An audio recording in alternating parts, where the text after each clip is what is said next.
collect all the required information needed. In the meantime, we will conduct workshops and sessions to help with any clarifications that might be needed, with the first presentation taking place in the TC at the end of June this year.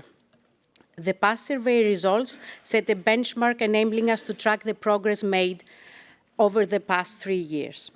Furthermore, the findings will help us identify strategies that are more effective and where do we need to focus, where do our efforts need to focus for more intensively work and develop new policies that are needed. We are hopeful for your fullest possible response from all of you.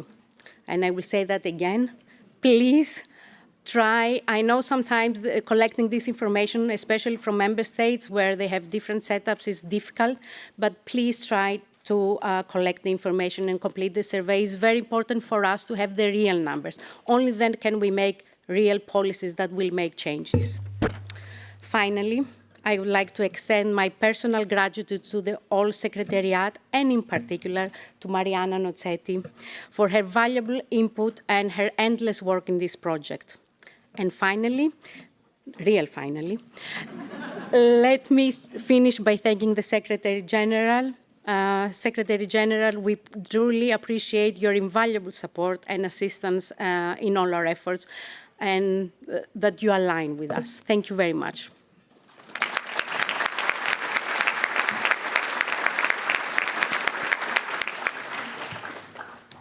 Thank you, Epi. We will follow swiftly now along the first session of the symposium, a panel discussion reframing maritime security, moderated by Ms. Michelle Sanders, representative of IMO Gender Network and alternate permanent representative of Canada to the International Maritime Organization. I would like to invite Ms. Sanders along the following session's panelists. Ms. Dorotea Ioannou, Chief Executive Officer, SCB, Shipowners Claims Bureau, American P&I Club. Ms. Karin Orsol, Chair, European Community Shipowners Association. Captain Gemma Capone, Marine Pilot Loadmaster, Marine Assurance Specialist. Goldenberg and Riesco, Maritime Law Advisor. And Mr. Elio Vicente, Director, Employment Affairs, International Chamber of Shipping. Michelle, the stage is yours.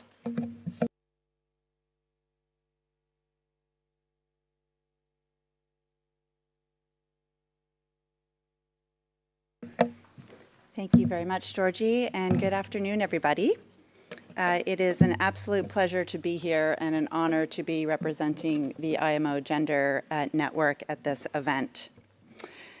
For those not aware, the IMO Gender Network is a network of delegates, diplomats, and maritime professionals currently associated with the IMO. The network believes in ensuring equality amongst maritime professionals and works collaboratively to improve gender equality across the maritime sector. One of our cornerstone initiatives is our mentorship program, which matches IMO Gen members with students from the World Maritime University and the International Maritime Law Institute, with a goal to guide and hopefully inspire them as they embark on a career in the maritime sector. Our panel today focuses on some of the critical conversations we have within our network: maritime safety, the impact and contribution of women to this important issue, and how we can better support the recruitment and retention of women in the field. We have a pretty remarkable group of individuals with us here today to gain insights and perspectives on reframing maritime safety, as we've labeled this panel. We really greatly appreciate the time that you've all taken to be here. I do want to note for everybody that the views they express here today are based on their experience and do not necessarily reflect the views of their respective employers, just to keep that in mind. I am going to ask each of the esteemed panelists to briefly introduce themselves, but first I want to plant a seed for all of you watching and listening. We do want this to be a little bit more interactive and allow questions from the audience. So as everybody introduces themselves and as we begin our first questions, I want you to start thinking about what questions you may have for them about this topic. So don't be shy. So on that note, maybe if I can ask each of the panelists to briefly introduce yourself, what your current work is, and a key part of your work history that you feel is pertinent or relevant to highlight for this discussion, or maybe just a fun fact about your career in the maritime sector. So we'll start with you, Dorothea. Okay. Good afternoon, everyone. My name is Dorothea Ioannou. I am the Chief Executive Officer of the Managers of the American P&I Club, and I am especially honored to be here today because I've never been here before. So I am definitely impressed by this and very grateful for the invitation. I am a lawyer by trade. Most of my whole life I've been doing marine insurance. I started in claims and worked my way up, can I tell you, by every little tiny step that existed in the organization. I've been with the club since 2005. I must say that, I will say that I am the first woman to lead a P&I club in the history of P&I clubs, and that's about 168 years of history, for at least as far as the international group is concerned. And I didn't say it for that. I actually said it because it is interesting, because sometimes I do get a little bit embarrassed about it because people have made a very big deal about it. I get invited to a lot of places because of that. And in the very beginning, I kind of thought it was about, well, they're just celebrating me being a woman, and that makes me kind of uncomfortable because I worked really, really hard to get where I am. And it's not about being a woman. It wasn't about box ticking. What it was about, and what I think is very interesting, is that how come the American Club, which is the youngest club in the international group, is the first one to do this, and it has to deal with culture, mentality, and people really understanding what meritocracy means. And I think that's a little bit about what we're going to talk about here today. So I'm going to leave you with that thought. Thank you, Dorothea. And Karen, before you start, just for everybody, just a reminder that there are interpreters interpreting you. So if you can just slow down a little bit so they can keep up. Thank you. This is going to be an interesting then, because I think all of us, when we get enthusiastic, we start talking very quickly. So my name is Karin Orsel. I am a ship owner from the Netherlands, and I started my own shipping company when I was 23 years young. That was 30 years ago already, therefore my gray hairs, I always say. Just like Dorothea, because I think all of us here on the panel feel a little bit the same. So I was the first chair of the Dutch Ship Owners Association as a female, and I have been honored to be on the board of the International Chamber of Shipping. On the board, I barely dare to say all of them, it's too much. Anyhow, so I'm also the first elected female president of the European Ship Owners Association. I'm very proud of that.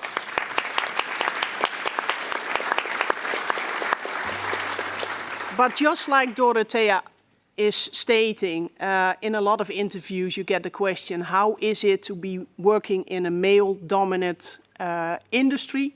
And that is kind of same like you. Yes, that's true, but we are here to make change. I also really would like to thank the IMO for inviting us. And what I really appreciate is that over the past years, we are talking about our people, our colleagues on board and ashore, and that has been quite different over the previous years. It was always about techniques, environment, etc.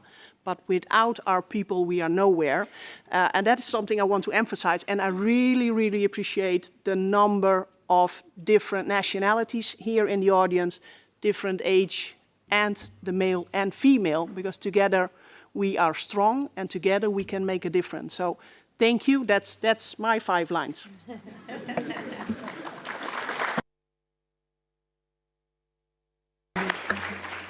Good afternoon, everyone. I'm Gemma Capone from Northwestern Australia. I'm a maritime pilot with Woodside at the LNG terminals.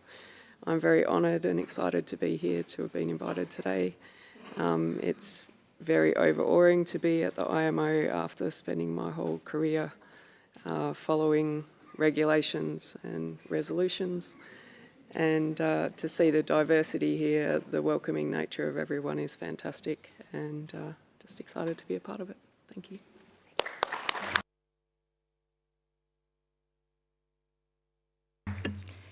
Muy buenas tardes a todos. Mi nombre Good afternoon, everyone. My name is Caroline Viesco. I'm from Chile, and I'm representing the Latin American region in terms of what we've been asked for this conference. I'm a lawyer, and I specialise in maritime law. I'm an IMLI graduate. That's a real honour to be an IMLI graduate, but also on my CV is the fact that I've been in the Chilean Navy as a lawyer. I was part of the second generation of women there serving in Chile. I'm very proud, and here I am today on the other side, working in the private sector, which I think affords me a different view, a different take on what's happening in the industry. So thank you very much to the IMO for extending this invitation to me, and I'd like to thank all those of you who are attending for making it possible for us, and for the acknowledgement that I think we deserve for the work that we've done in the industry. So thank you all, and I hope to be able to interest you with our presentation. Thank you.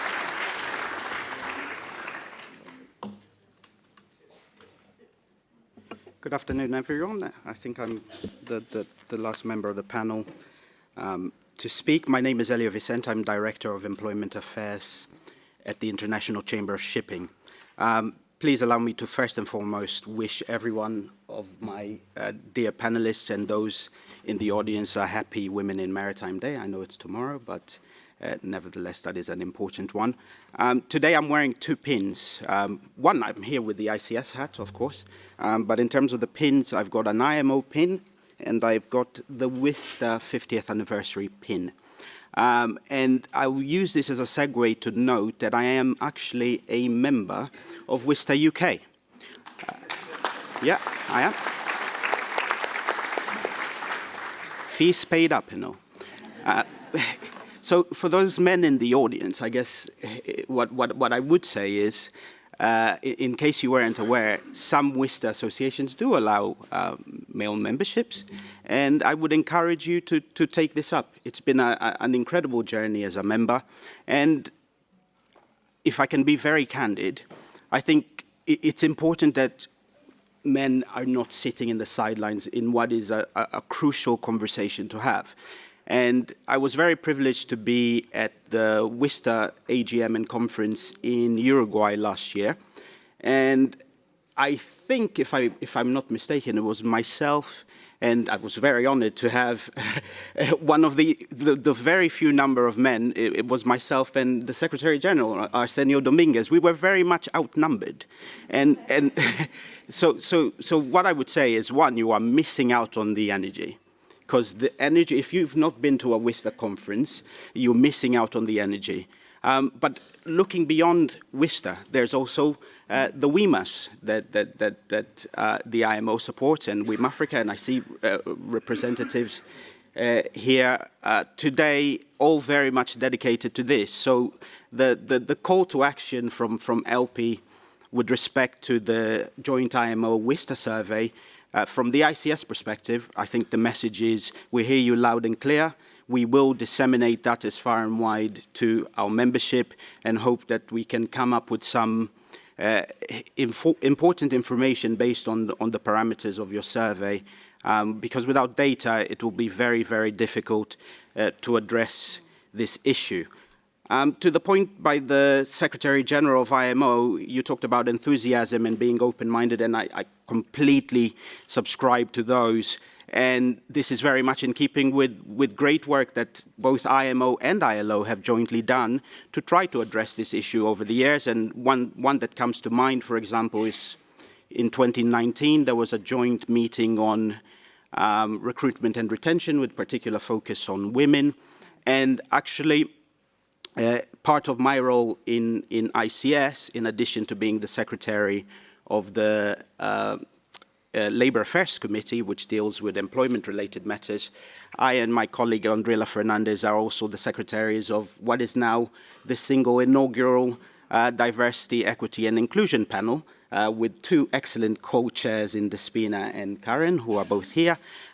So the work that this organization and ILO and all other industry stakeholders are doing, it really does bear fruit. I think that's the message that I can leave you with as a starting point. Thank you.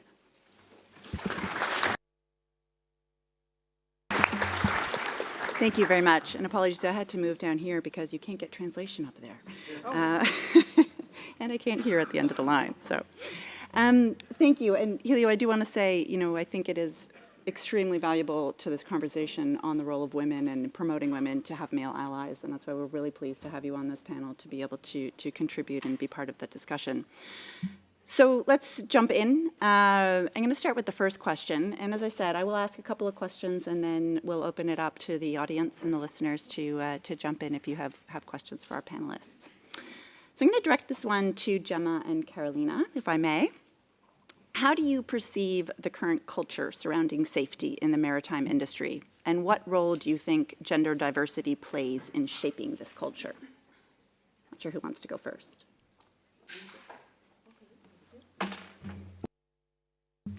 Muchas gracias. Thank you. When we talk about safety, the first point I can make is that there's absolutely no doubt that safety is one of the key concerns, not just in maritime, but everywhere. It's not for nothing that member states of the ILO, the International Labour Organization, at the 110th conference adopted a decision to make a fundamental right of the fact that all workers have the right to work in a safe, healthy environment. And what does that mean? It means that all member states of the International Labour Organization, the ILO, commit to respecting this fundamental right, even if they haven't ratified specific conventions, if there are. And there's no difference when you move into maritime. The main concern of the IMO and its members lies in the area of safety. And an example of that is, of course, the SOLAS Convention and the associated codes there too, as well as other international conventions that address maritime safety, STCW and Maritime Labour Convention and so on. But when you look at it from the gender perspective, particularly women's safety, then the statistics say exactly the opposite. In other words, the affirmation I've just made that one of the key concerns is safety, when it comes to women at least, statistics say the following. There was a recent report from the International World Bank on women and law in 2024. It was extended to 190 countries, to cover 190 countries, and it was determined that the laws which affect women, at least 90% of those member states do not have comprehensive legislation providing safety for women. And the report also said that at least 2/3 of men's rights were equivalent to those of women. And of the 10%, if there was comprehensive legislation, then very few of those member states have a system of effectively applying the laws which grant safety to women. What's the upshot of all of that? Well, the result is that more than 300,000 women in the world at the moment do not have the right or do not enjoy safety under the law.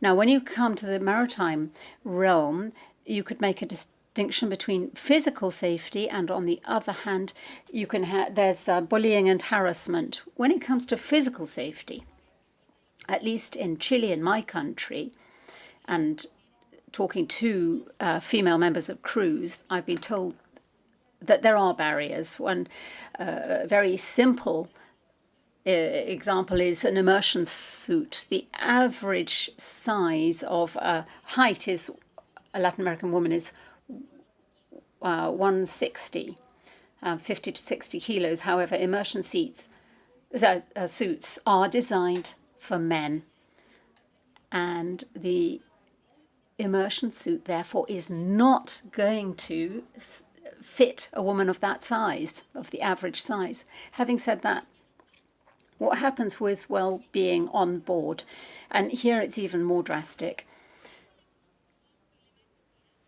is harassment a question of safety? Well, yes, it certainly is. Sexual harassment is a question of safety. The ILO says that. It said it loud and clear. It's not for nothing that in 2019, Resolution 206 was adopted, the aim being to prevent and eliminate harassment at work. But well, in that study, the word safety, I looked for that in the ILO Convention 190. The word safety in that convention appears only twice. It only appears twice, and once is in the preamble and once is in Article 11. Convention 190 urges governments to adopt national policies which will prevent harassment, such as in legislation on safety. So it's there by way of example. So safety at work.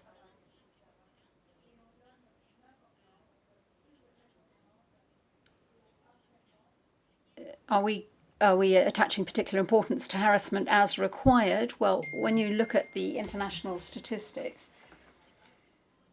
there was a report which was conducted in 2016 by a Maritime Academy in Sweden, and it looked at a report from 1995 and reached the conclusion that between 1995 and 2016, not only had there been no significant change in terms of harassment on board, but the conclusion was reached that harassment on board had actually increased significantly. Between 8 and 20% of seafarers had encountered it, and more than 50% of them are women. So, brings me back to the initial question. Is safety important in the maritime sphere? Yes, of course it is. Today there's a safety awareness in terms of, or gender-based. I think there's an awareness that there's a lot of work to be done because the statistics are saying the opposite. And I would emphasize the French and Panamanian initiative and ITF through a document submitted at MSC 105 urging the need for a campaign on harassment. And I think that that is a major initiative, but it's not enough. Thank you. Thank you very much. Gemma, as a pilot, I'm sure you have an interesting perspective on this one. Yes, I'd like to bring a different perspective to this question. I have considered it from a working point on board vessels. And when I started at sea, that how can we actually move forward? Because you just talked about the future. So how can we actually overcome this traditional mentality, and how can we actually evolve and change? I think some of it, it's so difficult because it's a really complex, dynamic issue. And you have to really think about how you want the outcomes to be. Because it's not necessarily about putting the policy in place. It's about being able to make sure that the entire workplace and how that workplace is supported, whether it's through tools or it's through processes or it's through technology, that those things are actually made in a way that those outcomes that you want are possible. And some of the ways that we think about how we construct even ships is really important, because we think about right now mandatory carriage of electronics. You have to have a radar. Okay, good. Why? What's the point of having a radar? Well, the point and the goal of the seafarer is to be able to navigate safely by detecting other vessels and other objects and other land. But there's many ways that you can have detection, for example. So I think that we have to think about the outcomes more than necessarily the technology, because otherwise you end up with, okay, well, I want to play music. Well, the mandatory way to play music is to have a record player.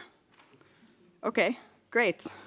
I can play music, but it's not exactly the functionality that I might want in the future. And I think that if we're trying to think about the workplace that we want to have in 2050, we can't be stuck with what technology is necessarily possible 20 years ago, but we have to think about what outcomes we want from the technology and from the processes and from our human resources, and how we want to construct that workplace and how we want to construct those workplaces dynamics. All of these things are tied together. They're not separate, and we have to take a really holistic view of the outcomes that we want to have for the vessels. Yeah, Jacqueline, I think this is very much similar to in the domain of maritime education and training, that where I work. Just one example, we did some research about the social benefit of simulator training. Because today we are kind of, in a way, a little bit arguing that whether 12 months sea time is necessary or potentially a simulator training. And I'm not really going to that direction of arguing what, but I just wanted to also understand that we often talk about the technology aspects of or technological benefit of using a technology, because it's a technology. So, but what are the social benefits? Mm-hmm. And then in our research, showing that actually using the simulator training is probably promoting more equitable, accessible, for the cadets to have a quality training.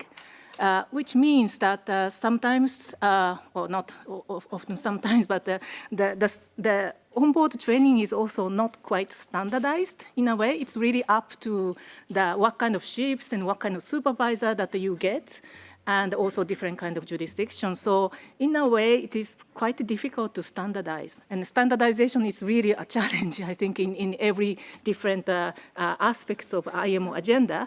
But then when it comes to the simulator training, we hear that, for example, female cadets go on board, finally get to the ship to continue their or fulfill their 12 months on board training. However, they were given like selling coffee and tea on the ferries, and it's just but still this is a kind of part of the 12 months.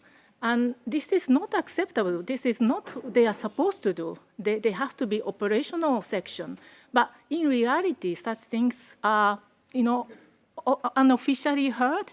And those things are, yes, potentially if we use the simulator training, we don't sell coffee and tea on the simulator training. So it might be some way to think that how can we improve the outcomes, just you mentioned, to ensure the quality education and training. Mm-hmm. So how the technology can help us to be able to the sustainable future. I think it's interesting. I'm involved in an EU project right now at work with quite a lot of other organizations, and the project is called Ocean, which is very hard to Google. But it's an operator-centered enhancement of navigation, of situational awareness and navigation. But if you Google like ocean navigation awareness, you'll find it. But there's a work package there that was recently delivered that is quite interesting. It was done with the Nautical Institute and with Lloyd's Register and with HVL University, and they were doing a meta-analysis of accidents in maritime. And what they found was actually that 68% of accidents were caused in that meta-analysis by missed cues of the seafarers. And they're saying, it's human factors, but is it really? Is it because you were expecting them to use 15 pieces of equipment and 15 different screens at the same time? Might that possibly be a reason that they might have missed a cue? Because if that queue is coming up over there and it's a really busy traffic situation, you might not notice it until it's too late. And I think that the fact that we still call many, many, many accidents human factors is a problem. Because if we dig deeper, there are ways to mitigate those risks. But we can't mitigate them across 15, 20 pieces of equipment because you're still relying on a person to be the integrator of that equipment, to be able to take all of that information and make a sensible mental model of what's going on around them. And that's really unrealistic in a lot of aspects when you're talking about really high traffic and really shallow water scenarios, when we could do much, much better. It's possible to make a really safe environment. And what we're looking at in that project is situational awareness and making a situational awareness display. But do they really need another display? Is another really valid question that's being looked at. How do we make it better? And part of that is in the regulations right now, mandatory care. You have to have all of these equipment and not, you have to have all of these ways of reaching that outcome. Because right now it's taken as this box and that box and that box and that box. And I know it's a little bit outside of just women in maritime, but I think that, in some ways, it's really difficult for anyone to cope with that kind of working environment. And if we want to have seafarers in the future to join our industry, or even people to join our industry shoreside, or however that industry continues to develop, if we want to attract talent, we're not going to attract talent to have them sit and try to do a nearly impossible task. Yeah. Yeah, Jacqueline, I totally agree with you. And we also noticed that we humans are quite harsh on the others when they make mistakes. Of course, sometimes they are self-critical. That's also another problem. I think especially women tend to have very self-critical elements, which, they shouldn't be. I mean, we are all doing our best.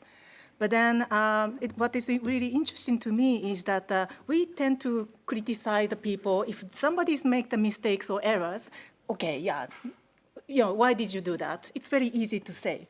But what if the technology make mistakes? Like, for example, if I can log in the Zoom online meeting, and it is probably like, technology's fault.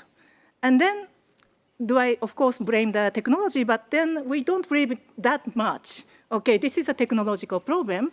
And then also all the other participants also understand that that's a technological problem. It's nothing we can do.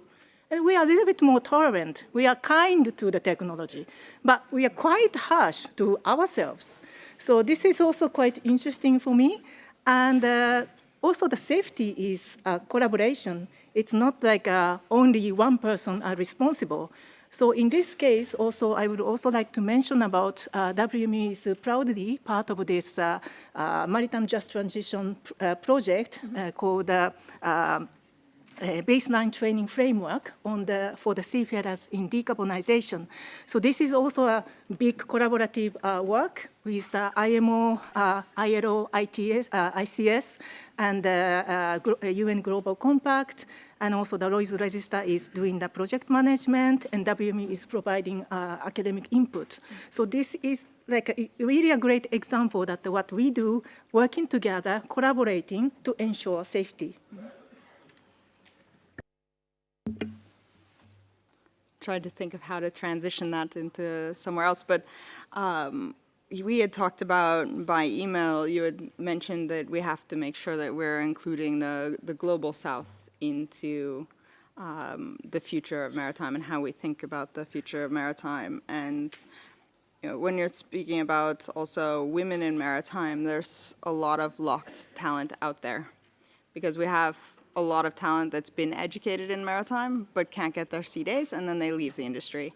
And that locked talent is a huge loss for the industry, because it's not that they're not passionate, it's that they're not given opportunity. And the panel earlier had been mentioning mentorship, but actually it's not just mentorship, it's sponsorship.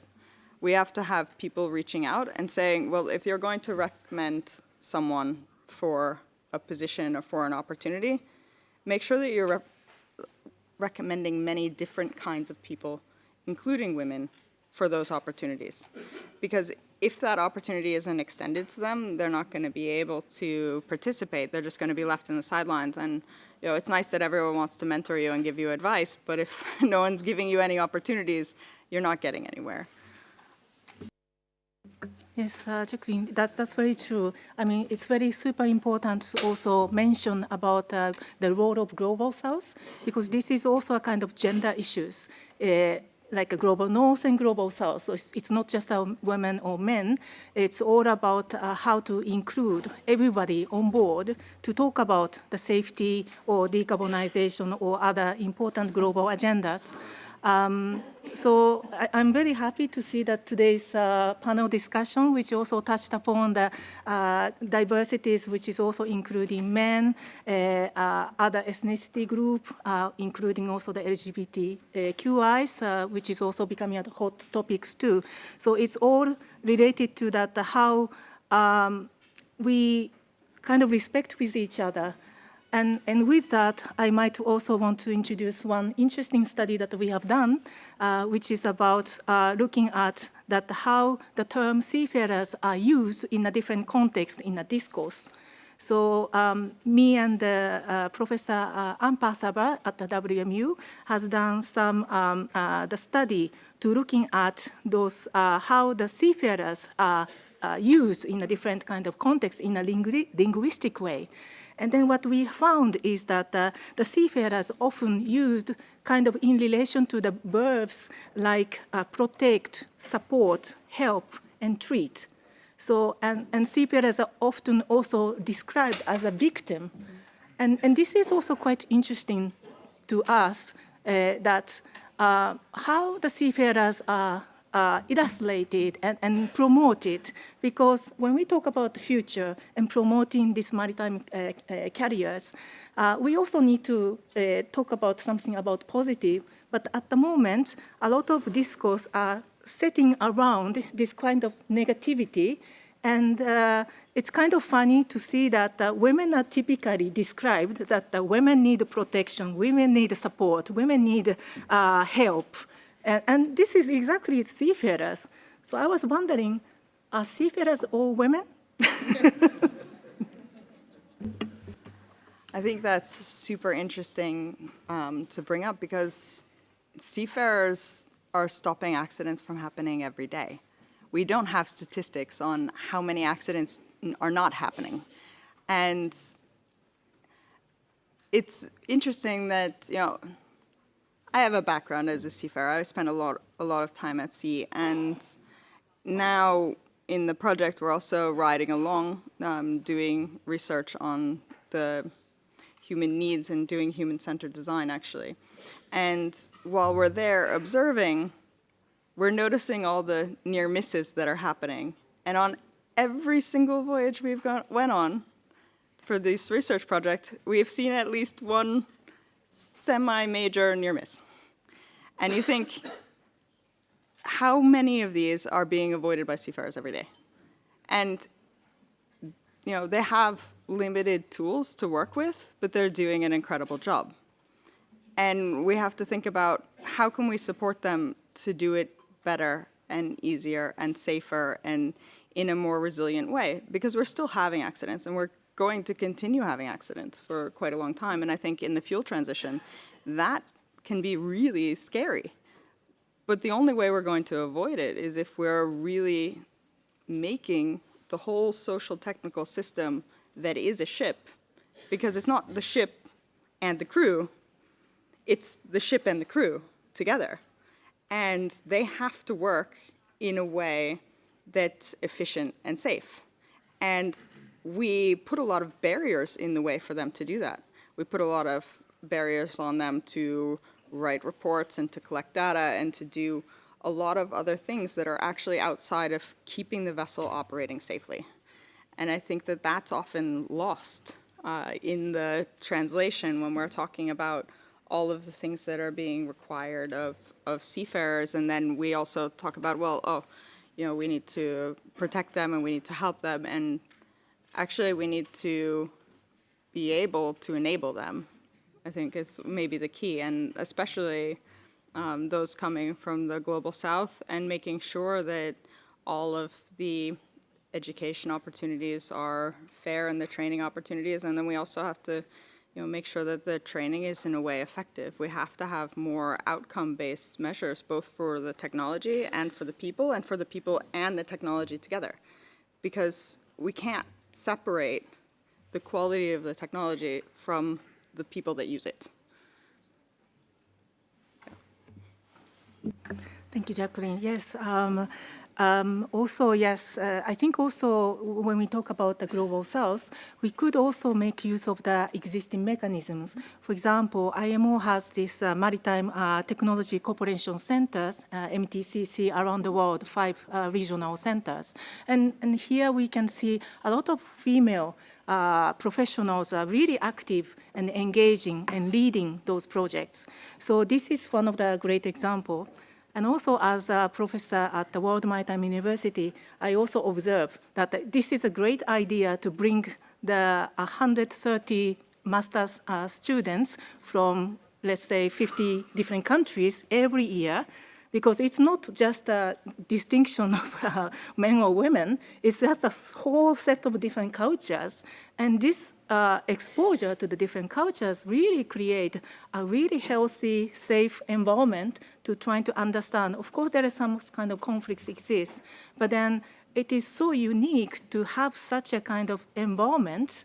And then IMO is also supporting that our training institute at WMU is really a great idea to continue, because otherwise it's so difficult to having a consensus and making progress at IMOs and industry level. Mm-hmm. So yes, I think we should really continue to focusing on those, including the dialogue from the Global South to even in moving forward these transitions. One of the other things that you sent in preparation for this conversation was about clusters and about cluster development, both in developing women, but also in developing people from the Global South, and in getting them more included in the full conversation. And one of my hats is as chairman for SAMS, and SAMS is the Sustainable Autonomous Mobility Systems Business Cluster in Oslo. So we have many companies that are part of the cluster. And I see that as actually a huge step forward in kind of flagging all of these different problems within the industries and the way that they develop, because when you're looking at a cluster like that, it's not a maritime cluster.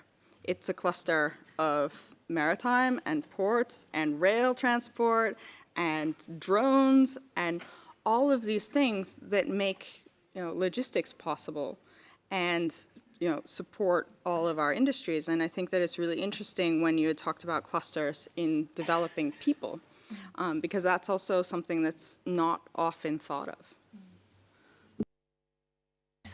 Definitely. So the clusters, supply chains, and this is all about like how we work together, right? How we connect people and our work, and relating to the significance or the role that we play has some kind of impacts.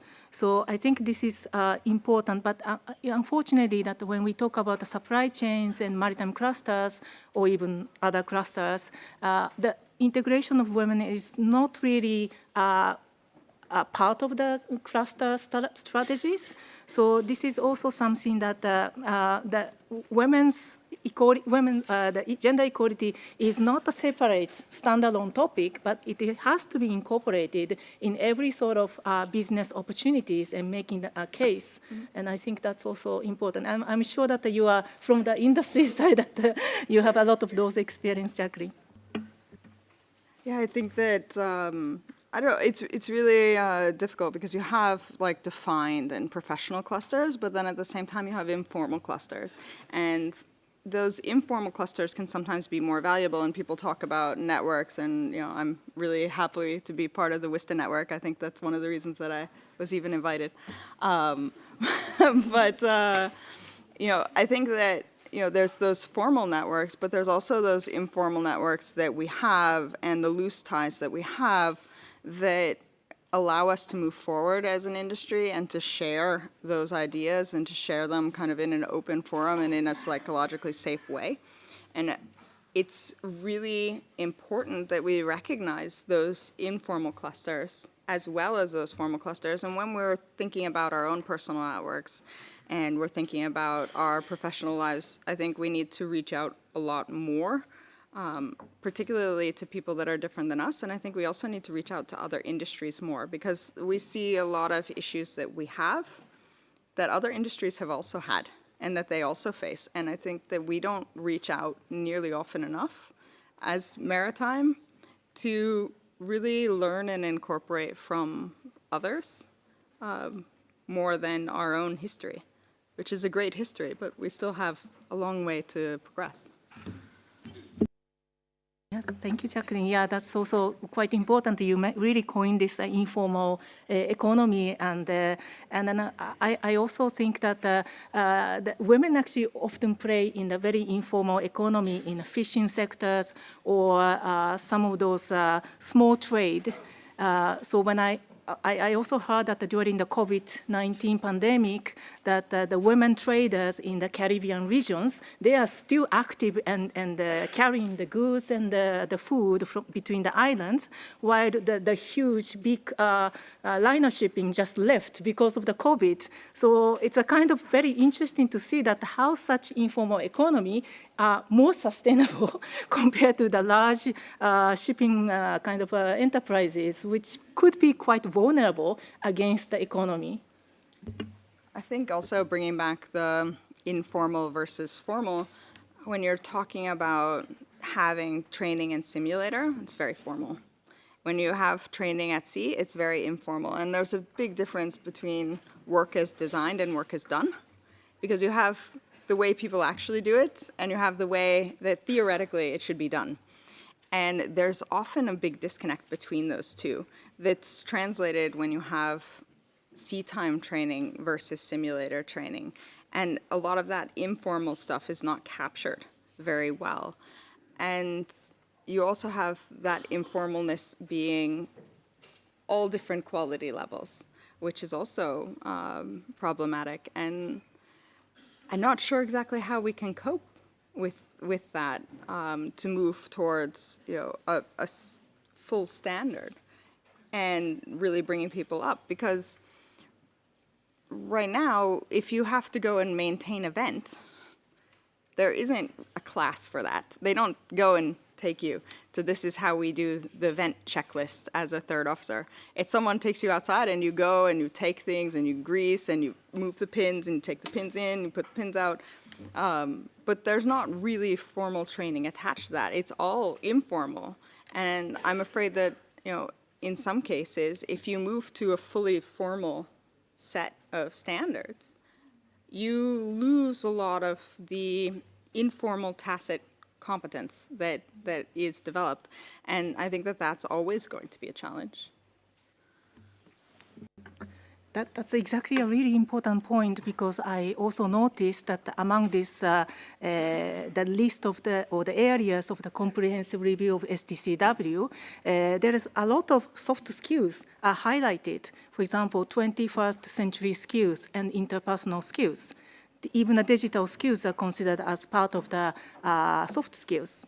And just, you can name it more. And so when we're actually looking at from that kind of skills and competencies that are required for the future workforce in the maritime sector, it's also kind of make us think that it's actually more women can enter and join this industry, because those skills doesn't really have any bias. It's not like classical like STEM field, like science, technology, and engineering, mathematics field. It is actually much more. So we really need a massive, wider talents in the future maritime industry. Otherwise, we will not have the future. That was the interesting transition from moving ashore, because I was working at sea, and you do all kinds of jobs at sea that are not really easy to translate into a shore-based role. You're either a project manager, or you do procurement, or you do maintenance, or you do... But I was doing all of the things, and how do you really describe that to a shore-based world? So also it's really difficult in translation to move ashore, because people are looking for you to be in a category, and you're not in a category when you're a seafarer.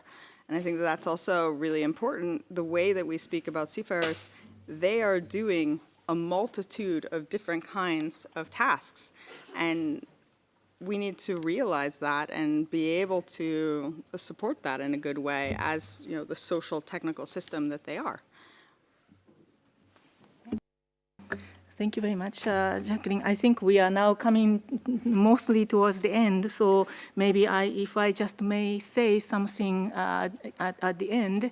I think I really like that what the panel discussions previously mentioned about those behaviors and changing the behaviors. And this is also partly this at the UN system that we are working a lot on this behavioral science. So even though there is a policy, if the people don't, behave or willing to change or willing to implement, then it's not successful. And likewise, if the interventions can lead to a certain desired behavioral change, and then the intervention is successful. So with that kind of definitions, it's really, really important to looking at this kind of policy and science kind of interface. And you are the scientist also. So this is just my little conclusion that we have a lot to do, and with a collaboration with everyone here and also beyond these online participants. So yeah, thank you very much for this fireside chat, which I've never done, but it was a really great opportunity.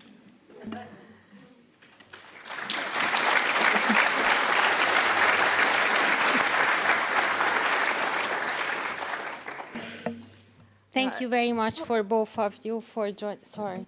It's okay. I don't get a last word. No, maybe yes. So I think that, our industry is one of the most important in the world. We make everything possible. And I think that, moving into the future, we have to make sure that we're human-centered when we think about technology, and we think about goals, and we think about the outcomes that we want to have, and we think about processes, and we think about regulation. We have to really think about the people that are going to be executing it and the effect on them of what we say, and how we design things and how we build things, both in the regulatory structure as well as in the physical construction of the vessels and the vessel systems. And I think that, in order to have a good maritime industry going into the future that's attracting a lot of talent, we have to make the value-based transition towards being human-centered, being resilient, and being sustainable. Now I'm done. Thank you very much, and thank you for the closing remarks as well. Just to note that if any of the audience members wish to contact our speakers, then you will find the email addresses up on the screen, so please engage further with the speakers. Also, many of you are aware that while here we are discussing many times the need for changing behaviors and safety, violence and harassment, this will be also on the agenda of MSC next week, probably Monday or Tuesday, which will be discussing the recommendations of the JTWG, including an international campaign call on violence and harassment. While we are waiting for this discussion, and I hope many of you who are delegates also see the importance of the topics in the light of today too. As the Secretariat, we are already working on plans for potential projects supporting this if agreed at MSC.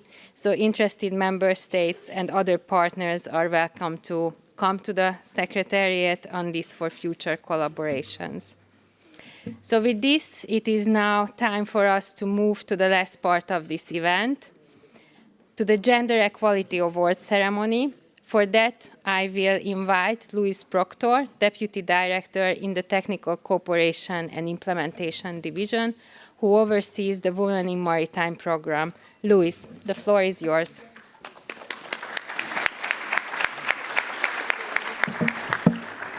Thank you, Georgie. Excellencies, distinguished guests, ladies and gentlemen.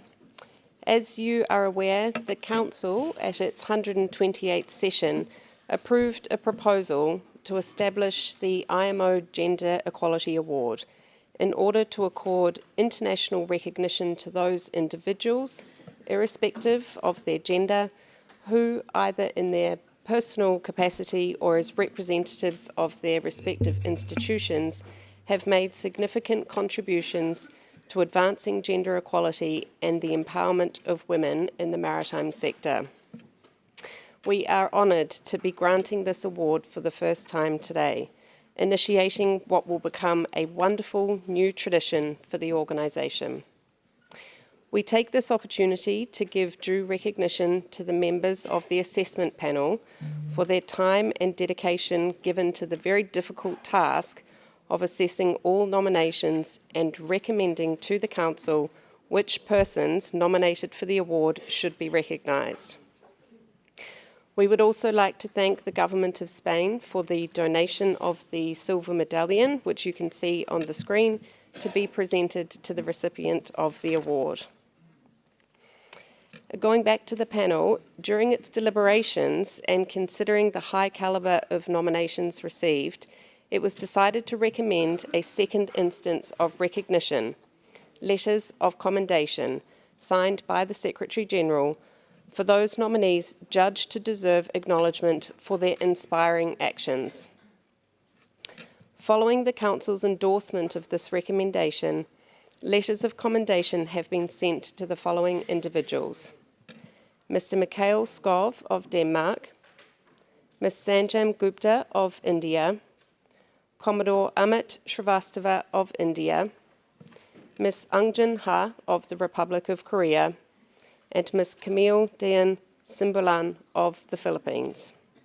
And in fact, Ms. Gupta is here with us today. I would like to invite her to stand so that we can congratulate her with a round of applause.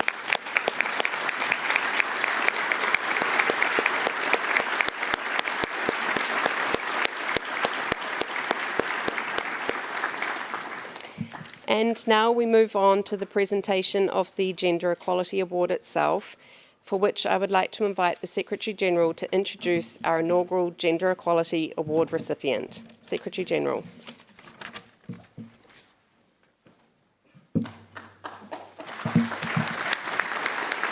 It's really nice. Gracias a todos por... Thank you all for staying with us on a Friday afternoon. I know it's Friday, but there will be liquid refreshments after. I'd like to begin by thanking the interpreters. Says the Secretary-General, we were able to have an event which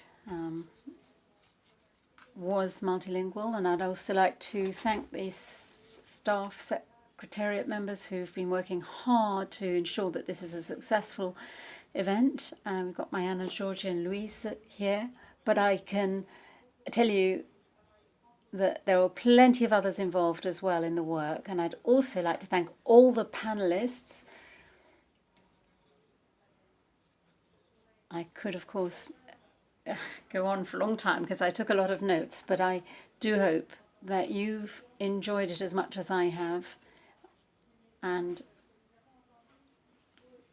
I think for those of you attending the MSC as well and other meetings, that, of course, the human element is always there. Our rules still focus, however, on technology. We don't always see the negative impact this could have, as well as the administrative load. we continue to place on the shoulders of seafarers and the maritime sector, which means that they can't always focus on safety tasks. And the previous panel too, there are very simple actions one can take, from providing sanitary products all the way through to the size of PPE, the right size, and a call on managers, operators and designers. If we want to keep people on board and also help them to move on shore, then we have to treat them in the same way as we treat our shore-based staff, and create bigger spaces, for example, rooms, and appropriate service spaces for seafarers, and above all, to give them the same levels of access to communication media as we have on shore. And I think that is a way of paying attention to the human element we talk so much about. Now, moving on to the main dish. Last year, IMO Council decided to bestow the first Gender Equality Award to Ms. Despina Panayotou Theodosio, and I hope I pronounced that all right.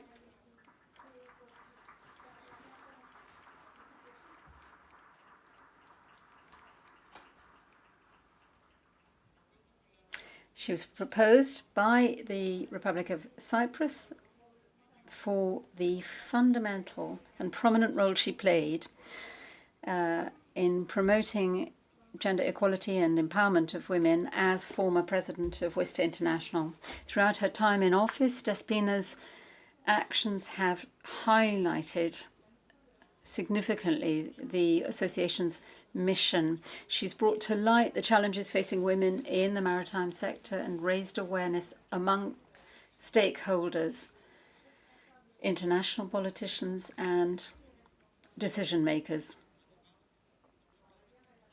Furthermore, she's worked tirelessly to make women's voices heard and to emphasize the essential contributions they make to the maritime sector.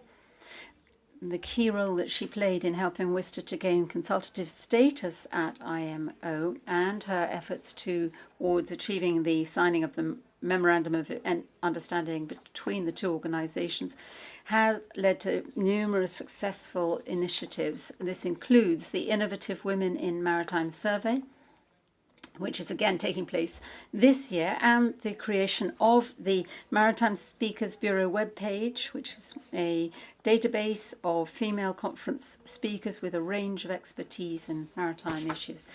Despina, your visionary leadership and your tireless dedication have truly set a benchmark with regard to defense of gender equality in the maritime sector. And for me, it is truly a great honor to count you as a friend. It is now my pleasure to congratulate you, really, from the bottom of my heart, and to invite you to come up here to receive the first IMO Gender Equality Award.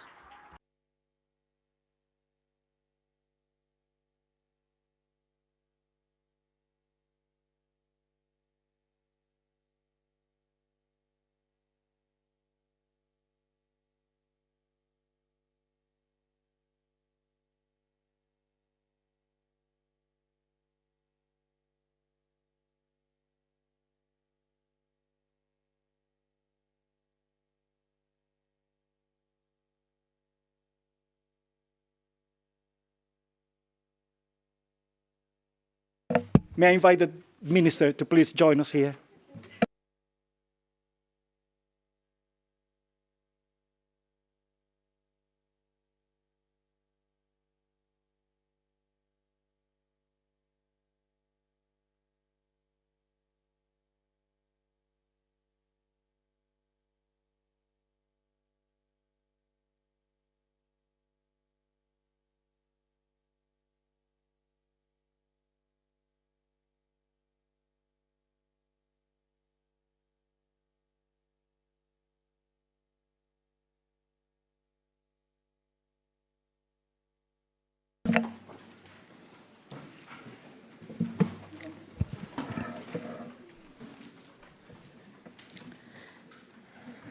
Your Excellency, Secretary General of the International Maritime Organization, Shipping Deputy Minister of the Republic of Cyprus, Ms. Marina Hadjimanolis, Excellencies, distinguished delegates, and friends.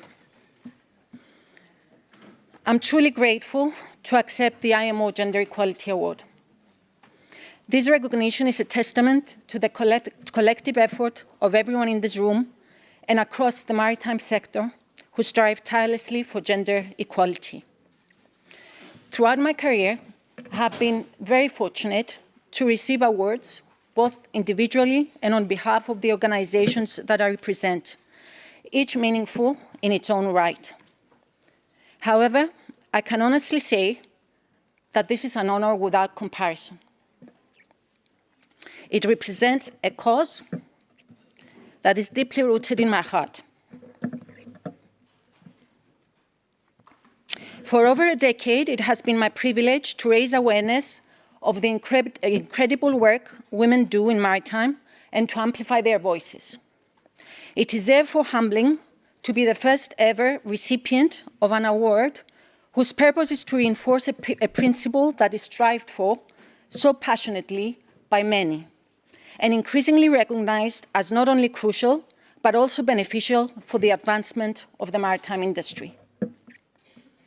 I extend my heartfelt gratitude to the President of the Republic of Cyprus, Mr. Nikos Christodoulidis, and the Shipping Deputy Minister, Ms. Hadjimanolis, for supporting my nomination.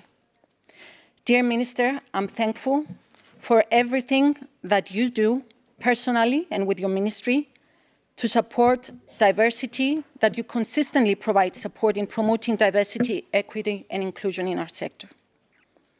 I also wish to express my sincere appreciation to the assessment panel and the IMO Council members for the recognition of the work we have collectively done over the years. As we celebrate the IMO Women in Maritime Day, I would like to acknowledge the tireless work done by WISTA International, its national associations, and its individual members in advancing equity and inclusion in our sector. I also would like to acknowledge the International Chamber of Shipping, EXA, the ITF, the WIMAS, and other organizations that have put diversity very high on their agenda. Serving as WISTA International President from 2017 to 2022 allowed me to understand the diverse and complex challenges faced by women in shipping in different parts of the world, to understand and highlight that there's no one way to create change. With respect to the unique aspects of different cultures, we tailored our strategies to resonate regionally while staying true to our global mission. This approach enabled us to effectively drive progress in both industry attitudes and international policy. Some of the significant milestones are acknowledged with this award, and they include, of course, WISTA International gaining consultative status at the IMO, and our joint initiatives that followed, such as the IMO WISTA Women in Maritime Survey in 2021 and the launch of the Maritime Speakers Bureau. These efforts were made possible through the collaboration of member states, the IMO Gender Network, and the unwavering support, energy, professionalism, and diligence of the IMO Secretariat. We also actively engaged in various regional and international initiatives. We were founding members of the EU's Platform for Change. We created the focus group in Africa and collaborated with the Universidade Federal do Espírito Santo in Brazil to conduct a global survey to monitor the impact of COVID-19 on WISTA members.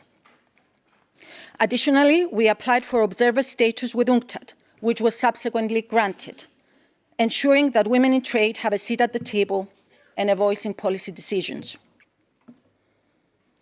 This year, we look forward to the update of the 2021 Women in Maritime Survey and to finding out where progress, hopefully progress, was made for women working in the maritime sector. I also encourage all stakeholders in global shipping to continue engaging with the Speakers Bureau as a resource of female experts to ensure inclusivity and diversity of perspectives at maritime events. I am fully aware that changing attitudes in traditional industries like shipping is not easy. It requires persistence, resilience, and most importantly, cooperation. There's no room for complacency. Amid a backdrop of global disruptions from a pandemic to geopolitical upheaval and climate change, our industry's critical role has never been more apparent, and so is the increasing scrutiny it faces.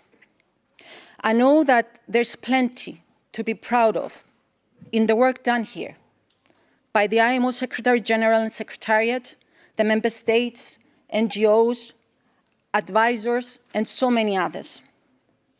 As we make strides in improving the safety of life at sea, protecting the marine environment, and ensuring maritime security, let us also push forward on gender equality.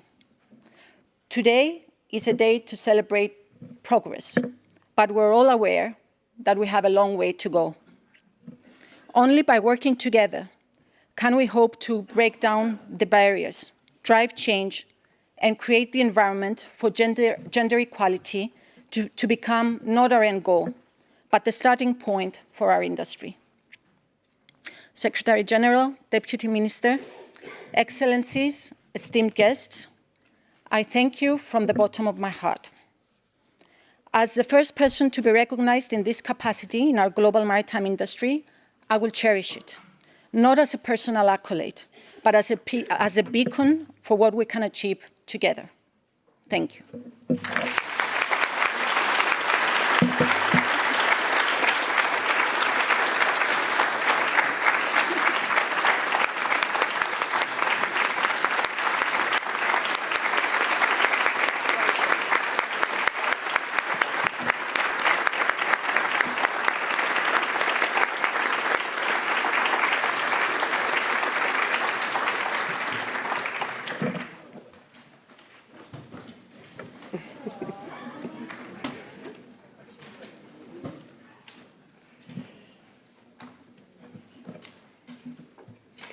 Ladies and gentlemen, this brings us to the conclusion of the event.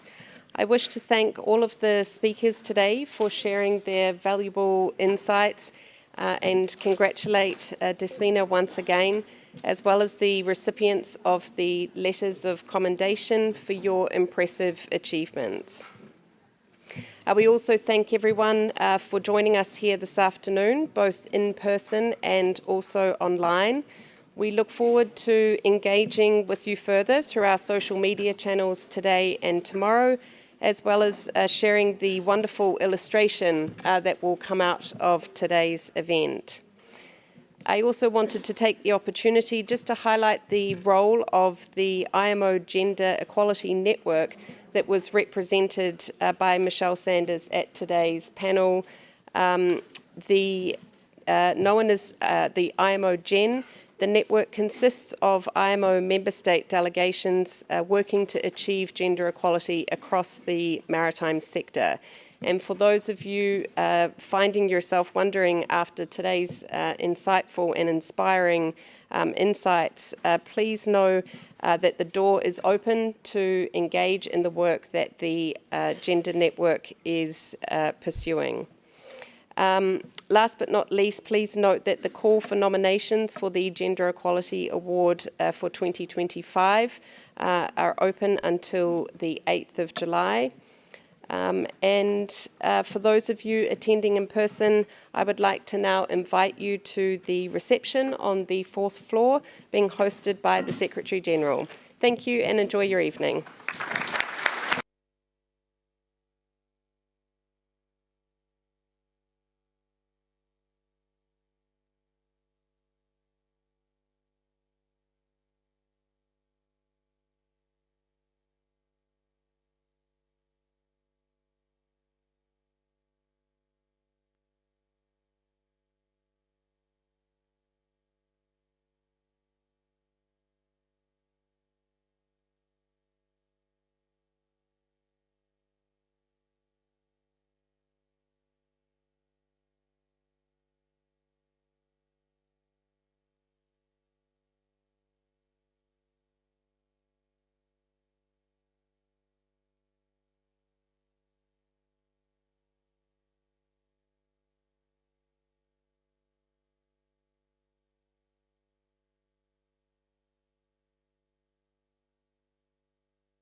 Elena. No. Elena.